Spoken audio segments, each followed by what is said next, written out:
नमस्कार, news world में आपका स्वागत है और मैं हूं राजेश सोनी। और आज मध्य प्रदेश में लोकसभा चुनाव के पहले चरण के लिए वोटिंग जारी है। आपको बता दें कि एमपी की 6 लोकसभा सीटों पर वोटर्स मतदान कर रहे हैं और इन सीटों पर क्या समीकरण है ये हम समझेंगे, एक एक करके आपको बताएंगे।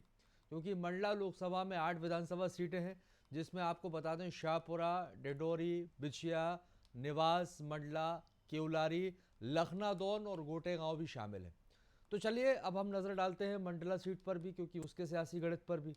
तो यहाँ पर आपको बता दें कि शाहपुरा विधानसभा से भाजपा विधायक ओम प्रकाश धुर्वे विधायक हैं और प्रदेश के आदिवासी कांग्रेस के अध्यक्ष रहे। ये मंडला सीट है। फग्गन सिंह कुलस्ते केंद्रीय मंत्री है और इस बार फिर मैदान में है। उनके सामने मुमकार सिंह मरकाम है। यहाँ पर 2014 में कांग्रेस ने मंडला में 2014 के लोकसभा चुनाव में मरकाम भाजपा के फग्गन सिंह से तकरीबन 11,000 कुछ वोटों से हार गए थे। और 2024 में दूसरी बार कांग्रेस ने फिर ओमकार को हराया था।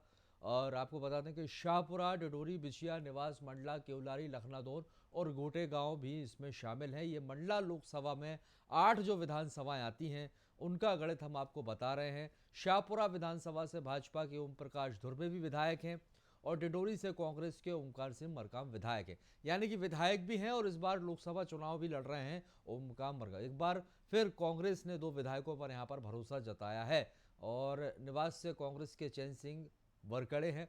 यहां पर मंडला से भाजपा की संपत्ति उई के विधायक हैं और केवलारी से कांग्रेस के रजनीश जो हैं और लखनादौन से कांग्रेस के योगेंद्र सिंह बाबा यहाँ पर काबिज हैं। तो ये मंडला सीट का समीकरण हम आपको बता रहे हैं। पहले चरण का रण है। फग्गन सिंह कुलस्ते इन पर एक बार फिर भाजपा ने भरोसा जताया है। विधानसभा चुनाव में भी बीजेपी ने फग्गन सिंह कुलस्ते को मैदान में उतारा था, लेकिन वो जीत नहीं सके, उन्हें हार का सामना करना पड़ा। लेकिन पार्टी ने एक बार फिर उन पर भरोसा जताया है। चलिए, हमारे साथ मेहमान जुड़ गए हैं। हमारे साथ कांग्रेस से रवि परमार जी हैं। रवि जी, आपका बहुत बहुत स्वागत है। और पंकज चतुर्वेदी जी बीजेपी प्रवक्ता हमारे साथ हैं। पंकज जी, आपका भी बहुत बहुत स्वागत है। आप दोनों ही मेहमानों का स्वागत करते हैं। पंकज जी, पहले आपसे, हमने जिस तरह से देखा कि खूब मेहनत की है सियासी दलों में और ख़ास तौर से बीजेपी की यदि हम बात करते हैं तो अपने तमाम बड़े बड़े चेहरे यहाँ पर मैदान में उतार दिए हैं और जी। अब इम्तिहान की घड़ी भी आ गई। आज वो तारीख है जब उन सियासी दलों का आज इम्तिहान होना है। क्या लग रहा है आपको, क्योंकि जिस तरह से सुबह से मतदाता घर से बाहर निकल रहे हैं, लोकतंत्र के इस पर्व में हिस्सा ले रहे हैं? देखिए राजेश जी, भारतीय जनता पार्टी प्रधानमंत्री नरेंद्र मोदी जी के नेतृत्व में मोदी जी की गारंटी के आधार पर अब की बार 400 पार करने के लिए जन आशीर्वाद के साथ जनता के बीच में है। 10 साल की मोदी सरकार का शानदार कार्य सेवा काल, अगले 25 साल यानी 2047 के भारत का परम वैभव का मिशन और 1000 साल बाद के भारत का विजन। राजेश जी सुन रहे हैं? 1000 साल मतलब 1000 साल बाद मुझे नहीं पता मैं और आप किस अवस्था में होंगे, किस जी। योनि में होंगे, किस जन्म में होंगे, लेकिन भारतीय जनता पार्टी इस भाव के साथ है। और सीधा जो विषय है, 2014 में भारतीय जनता पार्टी आई थी, लोगों से विश्वास का आग्रह करने के लिए आई थी कि आशा करिए हमसे। 2019 में लोगों ने विश्वास किया और दोबारा आशीर्वाद दिया और अब की बार मोदी की गारंटी के साथ मैदान में है। और ये वही भारतीय जनता पार्टी है जिसने देश को अर्थव्यवस्था के क्षेत्र में, रक्षा के क्षेत्र में, शिक्षा, चिकित्सा, मानव संसाधन, खेत खलिहान, किसान, नौजवान पहचान, रोजगार, माँ भारती का वैभव, शांति, समृद्धि, सब में नित नए प्रतिमानों पर पहुंचाने का काम किया, जो हमारा दायित्व था। धारा 370 का विषय हो, ट्रिपल तलाक का विषय हो, कॉमन सिविल कोड के विषय हो, सीए के विषय हो, राम मंदिर का विषय हो या भारत की बढ़ती साख का विषय हो, हम लोग गौरवान्वित हैं कि भारतीय जनता पार्टी की मोदी सरकार ने अद्भुत कार्य किए। इन सब के आधार पर आज मध्य प्रदेश की 6 सीटों पर लोकसभा चुनाव है, जहां 5 पर भारतीय जनता पार्टी है, 6ठी भी छिंदवाड़ा भी हम जीतेंगे जन के पास है। अब की बात है मोदी सरकार।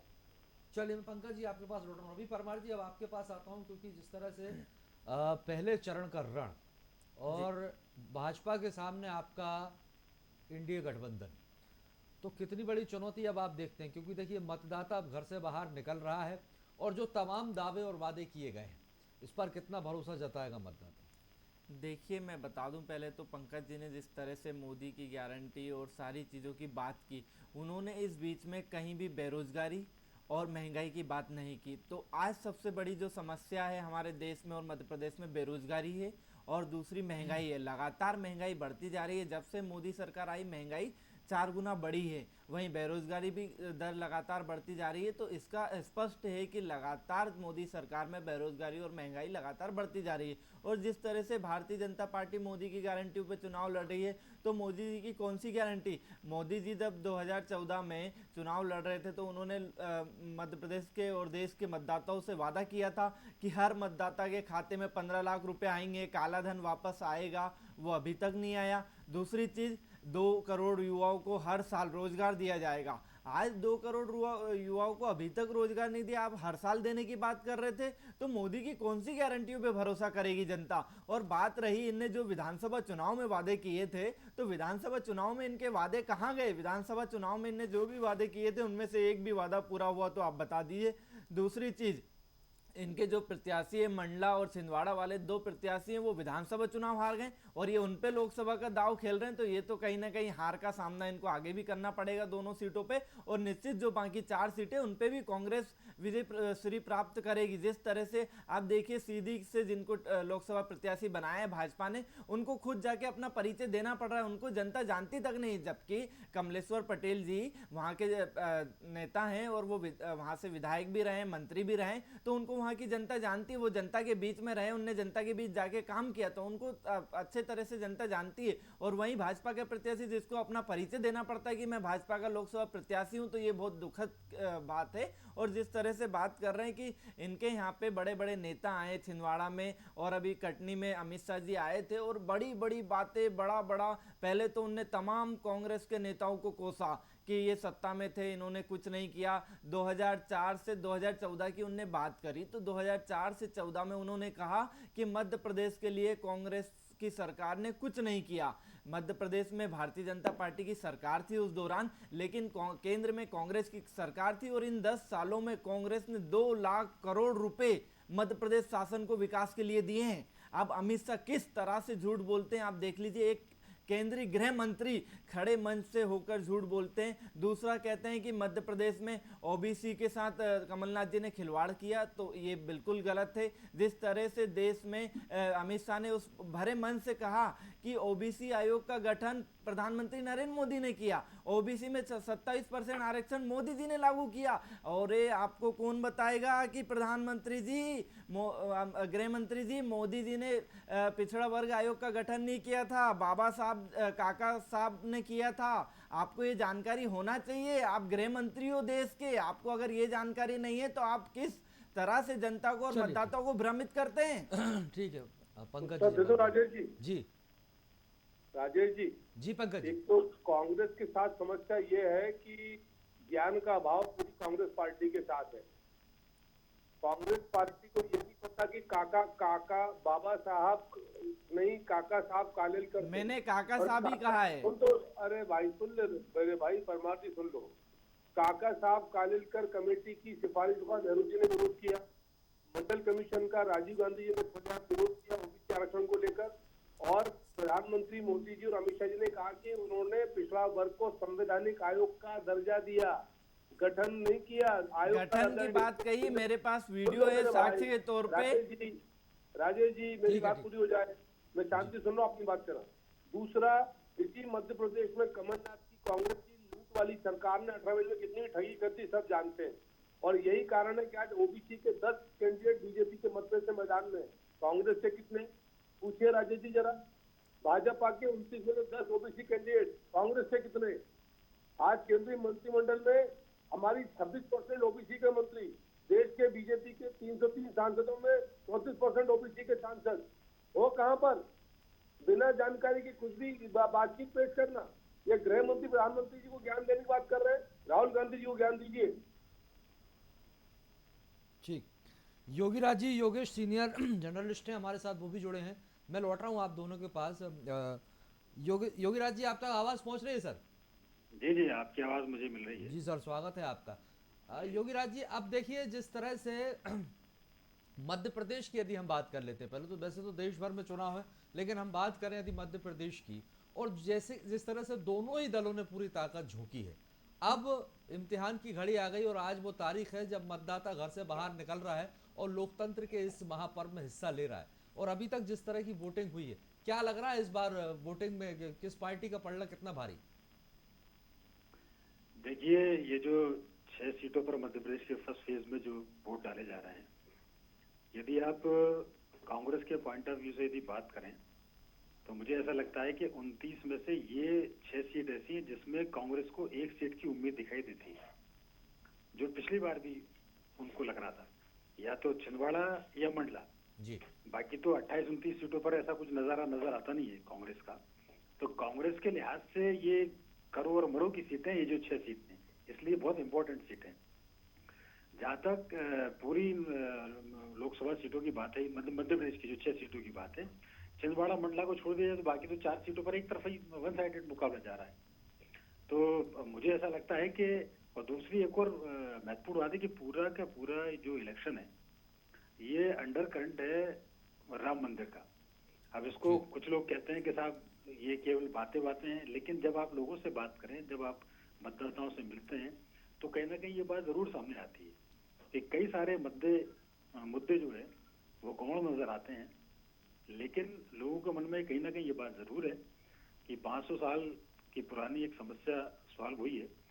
अब चाहे वो आप कह लें कि कोर्ट के आदेश से हुई हो या किसी को, लेकिन श्रेय तो चूंकि भारतीय जनता पार्टी को जाता है, जाना भी चाहिए, और लिया भी, उन्होंने इसको केस भी किया।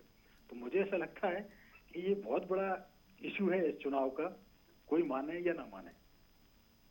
निश्चित तौर पर, क्योंकि जिस तरह से राम मंदिर का जो मुद्दा है और जो प्राण प्रतिष्ठा हुई है, और इसका क्रेडिट कहीं ना कहीं भाजपा को जरूर मिलेगा। रवि परमार जी, इस पर कांग्रेस बहुत बुरी तरह से गिरी है, और जितने भी कांग्रेस के नेता आज कांग्रेस छोड़कर भाजपा में शामिल हो रहे हैं, उनका यही कहना है कि इन्होंने जिस तरह से प्राण प्रतिष्ठा का निमंत्रण ठुकराया, वो भी इसे राम का अपमान बता रहे हैं। और यही वजह है कि उन्होंने भी कांग्रेस का साथ छोड़कर भाजपा का दामन यहाँ पर थामा है। ये एक बड़ी वजह बताई। ये कांग्रेस को बहुत महंगा पड़ सकता है यहाँ पर लोकसभा चुनाव। देखिए, कांग्रेस ने प्राण प्रतिष्ठा का निमंत्रण ठुकराया, वो इसलिए ठुकराया कि एक अधूरे मंदिर का प्राण प्रतिष्ठा किया जाना ठीक नहीं था। लेकिन मोदी जी ने चुनावी इवेंट बनाकर उसको जिस तरह से पूरा इवेंट बनाया, इवेंट की तरह राम मंदिर की प्राण प्रतिष्ठा की गई, वो मोदी जी को ना करके सभी को मिलकर करना चाहिए था। लेकिन सिर्फ एक भारतीय जनता पार्टी ने अपना प्रोपेगेंडा फैलाने के लिए उसको एक इवेंट बनाया, और आज उस इवेंट के तौर पर लोकसभा चुनाव लड़ रही है। तो क्या देश के मुद्दे नहीं है? क्या भारतीय जनता पार्टी ने कोई विकास नहीं किया? क्या भारतीय जनता पार्टी की कोई उपलब्धियां नहीं है जिनके ऊपर इनको चुनाव लड़ना चाहिए? मध्य प्रदेश की बात करें तो इनके यहाँ पे जो सांसद थे, उन कई सांसदों के इनने टिकट काटे, मतलब इनके सांसदों ने 5 सालों में कुछ नहीं किया। इनके सांसदों के पास इनकी खुद की उपलब्धि बताने के लिए कुछ भी नहीं है, सिर्फ मोदी की गारंटियों के नाम पे चुनाव लड़ा जा रहा है। और लोकल में आप देखेंगे तो जो लोकसभा प्रत्याशी हैं और जो वहां से सांसद रहे पहले, उनकी एक भी उपलब्धि नहीं है जो अपनी उपलब्धियों बताकर चुनाव लड़ सके। और बात रही मोदी की गारंटी की, मैंने पहले भी कह चुका हूं कि मोदी जी की गारंटी भी झूठ का एक पुलिंदा थी, और वो झूठ का पुलिंदा खुल चुका है। अब तो जनता उस पुलिंदे को देख चुकी है। अब जनता महंगाई, बेरोजगारी के खिलाफ वोटिंग करेगी, और आप देखिएगा लोकसभा चुनाव में भी कांग्रेस पार्टी भारी मतों से अधिकतर सीटों पर विजयश्री प्राप्त करेगी। और जो 400 पार का नारा है भारतीय जनता पार्टी का, तो भारतीय जनता पार्टी 400 सीटों पर लड़ कहां रही है? आप मुझे 400 कैंडिडेट के नाम बता दीजिए कि आप 400 सीटों पर चुनाव लड़ रहे हैं। 400 पार का नारा तो दे दिया आपने। हाँ, ये हो सकता है कि ईवीएम में आपकी सेटिंग हो, जहां पे प्रत्याशी ना हो वहां पे भी बीजेपी जीत जाए, तो ये अलग बात है। लेकिन आप अगर ईवीएम से चुनाव लड़ रहे हैं तो 400 सीट पार निश्चित तौर पर है। अगर भारतीय जनता पार्टी के पास 400 प्रत्याशी नहीं है तो 400 पार कैसे होगा? रवि जी, ईवीएम का नाम लेना, इसलिए ये सवाल खड़ा होता है कि जब जब विपक्ष ईवीएम का नाम लेता है, तो अभी भाजपा की तरफ से यही जवाब आएगा। पंकज जी यही कहेंगे कि देख लीजिए साहब, इन्होंने अभी से ईवीएम का रोना शुरू कर दिया, यानी कि अभी से एक बहाना तैयार है। रोना शुरू नहीं किया, 400 पार का नारा दे रहे हैं। तो 400 प्रत्याशी हैं क्या? भारतीय जनता पार्टी ने 400 कैंडिडेट खड़े किए हैं क्या खुद के, जो स्वयं खुद का 400 पार का नारा दे रही है? चलिए पंकज जी जवाब देंगे। पंकज जी, देखिए, भारतीय जनता पार्टी के देश भर में 450 से अधिक प्रत्याशी हैं, कांग्रेस के जैसे एनडीए 250 के हैं, सीटों पर एनडीए के नंबर हैं, वन। भारतीय जनता भाई पार्टी के गठबंधन नहीं है। चुनाव लड़ रहा है, आपका हाँ, भी गठबंधन नहीं तो चुनाव आप लड़ रहा है, उनका भी गठबंधन की राजेश जी, बात उत्तर कीजिए दे ना, दूं, राजेश जी, आप एनडीए की राजेश बात जी, कीजिए कि जी। एनडीए की 400 पार। राजेश जी, रुक जाइए, ठीक। राजेश जी, उत्तर दे दूं। जी और पंकज जी, एनडीए अपनी के बात पूरी पूरे करिए। 543 सीटों पर प्रत्याशी लड़ रहे हैं पूरे देश में। NDA 543, BJP 450। ये जरा जानकारी ठीक करें, नंबर वन। नंबर दो, हमारा नारा है बीजेपी की 370, एनडीए की 400 के पास, दोनों मिलाकर। नंबर तीन, जो बातचीत ईवीएम की कर रहे थे राजेश जी, तो कांग्रेस पार्टी, मैंने कहा ना कि बुद्धिहीनता का शिकार है। कांग्रेस पार्टी के चुनाव घोषणा पत्र में ईवीएम से चुनाव कराने की बात है। और कांग्रेस पार्टी के दूसरी ओर दिग्विजय सिंह जैसे नेता, कुछ आपके स्टूडियो में बैठे परमार जी जैसे नेता ईवीएम को दोष देते हैं, और ईवीएम को लेकर योजना थी कि राजगढ़ में 384 नामांकन कराएंगे ताकि ईवीएम से चुनाव ना हो, बैलेट पेपर से हो। फिर उसके बाद भूपेश बघेल जी ने छत्तीसगढ़ में प्रयास किया, पर इनको कैंडिडेट नहीं मिले, 300 प्लस कैंडिडेट। राजेश जी, ये स्थिति दोनों पूर्व सीएम की, भूपेश बघेल जी की, दिग्विजय सिंह जी की। तो ये दर्शाता है कि जिस पार्टी के कार्यकर्ताओं में पलायन की प्रतिस्पर्धा है, जो कार्यकर्ता पार्टी छोड़कर भारतीय जनता पार्टी ज्वाइन कर रहे हैं, जिस पार्टी के कार्यकर्ताओं को उस पार्टी पर विश्वास नहीं है, उस पार्टी पर जन विश्वास कैसे वो अर्जित होगा, वो कैसे प्राप्त करेंगे, बड़ा सवाल है। ठीक है, मैं लौट रहा हूँ योगी राज जी। इस बार के समीकरण में हम देख रहे हैं, क्योंकि देखिए जो बीजेपी जो नारा लेकर चल रही है और हर बूथ से 370 वोट, ये बीजेपी का लक्ष्य है। और इसके लिए बीजेपी ने इस बार जिस रणनीति पर काम किया है, कई कांग्रेसी हमने देखे जिन्हें भाजपा की सदस्यता दिला दी। तो क्या लगता है आपको, ये जो दल बदल के जो नेता हैं, ये जो भाजपा में शामिल हुए हैं कांग्रेस से, ये भाजपा का लक्ष्य पूरा करवा पाएंगे? देखिए, भाजपा का लक्ष्य तो उसका संगठन पूरा कराता है। ये दल बदल से काम नहीं चलता। ये तो एक बरसाती जो सीजन रहता है उस तरह का दल बदल है। और इसमें कई नेता तो ऐसे हैं जिनका, अभी सुरेश पचौरी लिए, सुरेश पचौरी कभी जिंदगी में चुनाव नहीं जीत पाए। ये क्या है, भाजपा को चुनाव जिताएंगे? महत्वपूर्ण बात यह कि कांग्रेस बीजेपी का संगठन इतना तगड़ा संगठन है कि वो आज से संगठन नहीं है। देश में सबसे यदि मजबूत कोई संगठन है बीजेपी का, गुजरात से भी ऊपर यदि कोई संगठन है बीजेपी का, तो मध्य प्रदेश का है। जी। और बूथ स्तर पर प्लानिंग की जो माइक्रो मैनेजमेंट जो भारतीय जनता पार्टी ने किया, आप उसका नतीजा देख लें। अभी 6 महीने पहले विधानसभा चुनाव में कोई कल्पना कर सकता था कि 163 सीटें असेंबली में मिलेंगी बीजेपी को? ये उनके संगठन का भी मेहनत का परिणाम है। भारतीय जनता पार्टी के कार्यकर्ता या बूथ लेवल पर जो उन्होंने ट्रेनिंग दी है लोगों को, वो आपको गाँव में मिल जाएंगे आपको जी। तो इसमें कोई दो राय नहीं कि उन्होंने संगठन को लेकर बहुत जबरदस्त काम किया है भारतीय जनता पार्टी ने। और संगठन का कार्यकर्ता लोगों से कनेक्ट भी होता है। और इसीलिए इलेक्शन में बहुत बड़ी चीज ये होती है कि मतदाताओं को घर से बाहर निकालना। और इस मामले में मुझे कांग्रेस का संगठन कहीं नजर नहीं आता। जो कभी एक पहले हुआ करता था, तो कांग्रेस के 2-3 जो अनुषंगिक संगठन है, चाहे आप उनके सेवा दल की बात कर लें, चाहे आप उनकी एनएसआई विंग की बात कर लें, इनके नेता नहीं बता सकते आप कहाँ हैं, क्या काम कर रहे हैं, सेवा दल में कौन है आज, एनएसआई में कौन है आज। तो वो जो एक संगठनिक स्तर पर जो तैयारी होनी चाहिए, उसका अभाव कांग्रेस में नजर आता है। और संगठन की दृष्टि से बीजेपी कांग्रेस की तुलना में बहुत आगे है। और इसीलिए लगातार मतदान का प्रतिशत बीजेपी के फेवर में बढ़ रहा है। तो इसमें कोई दो राय नहीं, संगठन को महत्व तो दिया जाना चाहिए भारतीय जनता पार्टी की। निश्चित तौर पर देखिए, यहाँ पर जिस तरह से योगी राज जी ये कह रहे हैं, रवि वर्मा जी। कि संगठन में जिस तरह की तैयारी होना चाहिए, और यहाँ इस चीज़ का तैयारियों में अभाव दिखाई दिया। यहाँ टीवी पर बैठकर, टेलीविज़न पर भले ही आप लोग आरोप लगा लें, और चुनाव विजन से जीते जाते हैं, ना कि टेलीविज़न से जीते जाते हैं। कांग्रेस का किसी तरह का कोई विजन जो है वो इस बार के चुनाव में दिखाई नहीं दिया। देखिए, निश्चित तौर पर जैसे संगठन की बात की, तो हमारे संगठन में हमने पन्ना समिति बनाई है और बूथ समिति बनाई है। दोनों में हमने 5-5 सदस्यों को लिया है हर बूथ से। तो वो 10 लोगों की कमेटी जो है वो पूरी तरह से बूथ पर है और बूथ पर काम भी कर रही है। और हमने 10 बूथों के बीच में एक मॉनिटरिंग करने के लिए भी बनाया है, जो करी और ब्लॉक लेवल के और सेक्टर लेवल के कार्यकर्ता अपना अपना काम कर रहे हैं अलग अलग लेवल पे। सबको अलग अलग जिम्मेदारियां दी गई और सबको अलग अलग अपने कामों के लिए जवाबदारियां दी गई है। वो अपनी जवाबदारियों के अनुसार अपना कार्य कर रहे हैं और निश्चित तौर पर हम मानते हैं कि जिससे आप देखिए कि ठीक है, भारतीय जनता पार्टी का संगठन है, भारतीय जनता पार्टी का जनाधार है, तो इनके जो दो लोकसभा प्रत्याशी हैं अभी 6 सीटों पर, उनमें से मैं बात करूं फग्गन सिंह कुलस्ते और बंटी साहू, दोनों विधानसभा चुनाव हार गए और इन्हीं के ऊपर लोकसभा का दाव भी खेला गया। तो जो विधानसभा चुनाव में अपने संगठन का उपयोग नहीं कर पाया, वो लोकसभा चुनाव में क्या संगठन का उपयोग करके चुनाव जीत जाएगा? पंकज जी, बार बार ये सवाल ज़रूर उठ रहा है क्योंकि जिस तरह से प्रत्याशी चयन को लेकर बीजेपी की तरफ से कई तरह के समीकरण बिठाए जाते हैं, इस बार लोकसभा चुनाव में फग्गन सिंह कुलस्ते पर एक बार फिर जो भरोसा जताया है, विधानसभा चुनाव वो हार गए थे, इसके मायने क्या हैं? क्या इसके पीछे की वजह है? क्या ये माना जाए कि विधानसभा चुनाव का दायरा छोटा होता है और लोकसभा चुनाव का दायरा बहुत बड़ा होता है, तो ये समीकरण जो है वो अलग अलग बैठ जाते हैं, इसी वजह से एक बार फिर फग्गन सिंह कुलस्ते पर दाव खेला गया? राजेश जी, दिल्ली में भी चुनाव है, वहां से कांग्रेस के कैंडिडेट कौन है? जी, कमलेश्वर पटेल जी, जो अभी अभी विधानसभा चुनाव हारे हैं। तो जो मानदंड कुलस्ते जी के लिए लागू है मंडला में, वो कमलेश्वर पटेल कांग्रेस के लागू नहीं होंगे कि वो भी तो विधानसभा चुनाव हारे। इस मध्य प्रदेश में मंत्री थे दिग्विजय सिंह जी, अभी 5 साल पहले भोपाल से बुरी तरीके से 6 लाख मतों से पराजित हुए, राजगढ़ में फिर हारने चले गए। तो मुझे लगता है कि कांग्रेस को जितनी बड़ी आवश्यकता है, जो प्रशांत किशोर टीके ने कहा, वो है आत्ममंथन की, पर कांग्रेस के तैयार नहीं है। फग्गन सिंह कुलस्ते जी विधानसभा हार का उसको लेकर आपत्ति है, कमलेश्वर पटेल की चिंता नहीं है।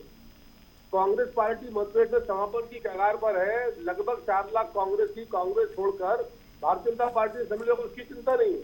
फग्गन सिंह जी क्यों टिकट दिया? भारतीय जनता पार्टी तय करिए राजेश जी कि हमारा प्रत्याशी कौन होगा, और यदि विधानसभा चुनाव की हार थी तो फिर कमलेश्वर पटेल को टिकट क्यों? वो भी विधानसभा चुनाव हारे ना, भी वो बुरी तरीके से हारे। ठीक है, निश्चित तौर। चलिए अब योगीराज जी आपके पास आता हूँ। योगीराज जी, जिस तरह से हम देख रहे हैं तैयारियों की, यदि हम बात करते हैं और दोनों गठबंधन यदि आमने सामने हैं, छिंदवाड़ा सीट की हम बात कर लेते हैं। छिंदवाड़ा में विशेष तौर पर फोकस है। पिछले 2019 में हमने देखा जिस तरह से 28 सीटें भाजपा जीत पाई थी, छिंदवाड़ा रह गई थी मोदी लहर के बावजूद भी। इस बार छिंदवाड़ा में जिस तरह की तैयारी देखने को मिल रही, क्या लग रहा है मुकाबला इस बार एक तरफा नहीं होने वाला, जिस तरह से भाजपा ने भी अपनी पूरी ताकत झोंक दी है? नहीं, मैं तो ये कहूंगा कि भाजपा ने छिंदवाड़ा में कुछ ज्यादा ही ताकत झोंक दी है जी। इतनी ताकत की जरूरत नहीं थी, वो वैसे ही निपट जाते नकुलनाथ में। क्योंकि बहुत जब आप लोगों से वह बात करते हैं तो ये फीडबैक यही मिलता है। अब भारतीय जनता पार्टी के पॉइंट ऑफ व्यू से आप देखें तो वहां केवल प्रधानमंत्री नरेंद्र मोदी नहीं पहुंचे, बाकी तो सब पहुंच गए वहां। अमित शाह रोड शो करे आए, जेपी नड्डा वहां चले गए, मुख्यमंत्री तो वहां रहते ही हैं, प्रदेश अध्यक्ष वहां रहते ही रहते हैं। इतनी सबकी ताकत की जरूरत नहीं थी, वहां बहुत कमजोर कैंडिडेट है इस बार नकुलनाथ वहां। लेकिन बावजूद एक बात ये मानना पड़ेगा कि भारतीय जनता पार्टी का छोटे से कार्यकर्ता से लेकर प्रधानमंत्री तक ये पार्टी के लिए और संगठन के लिए जी जान से काम करता है। और यही बात है, आप अभी बात कर रहे थे फग्गन सिंह कुलस्ते की। मैंने 1 महीने पहले कहा था कि भारतीय जनता पार्टी ने कम से कम 4 टिकट ऐसे बांटे हैं जो हारने वाले कैंडिडेट हैं जी। उसमें एक फग्गन सिंह कुलस्ते हैं, सतना से गणेश सिंह हैं, मुरैना से हैं, इवन राजगढ़ से भी कमजोर कैंडिडेट है।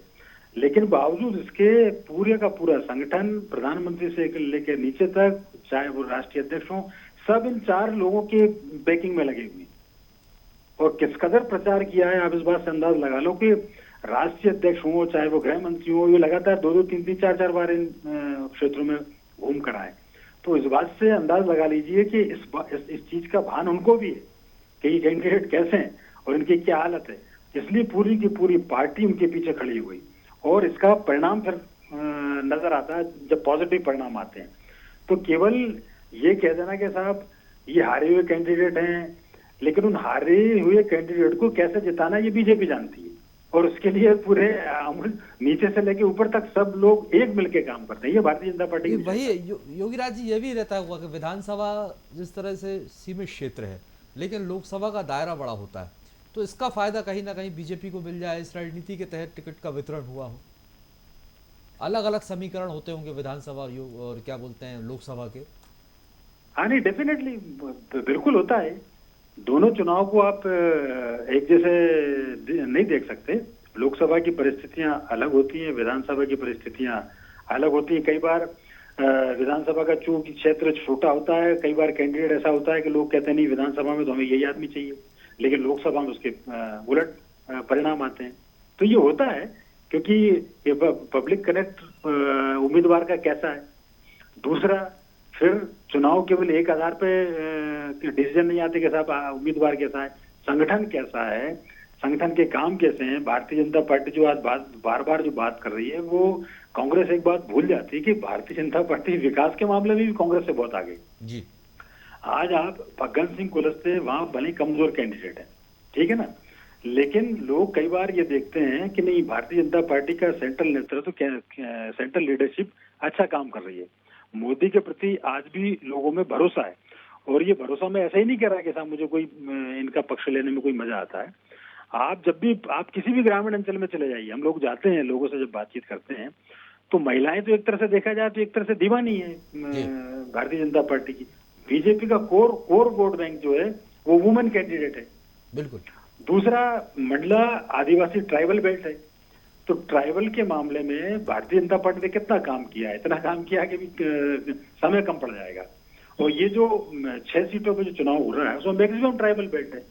तो कई बार ये सारी चीजें मतदाता देखता है, और इसलिए कमजोर कैंडिडेट होने के बावजूद लोग उनके पक्ष में मतदान कर देता है। यही बीजेपी की एक बड़ी रणनीति यहाँ पर होती है। चलिए, बहुत बहुत शुक्रिया आप सभी मेहमानों का हमारे साथ चर्चा में शामिल होने के लिए।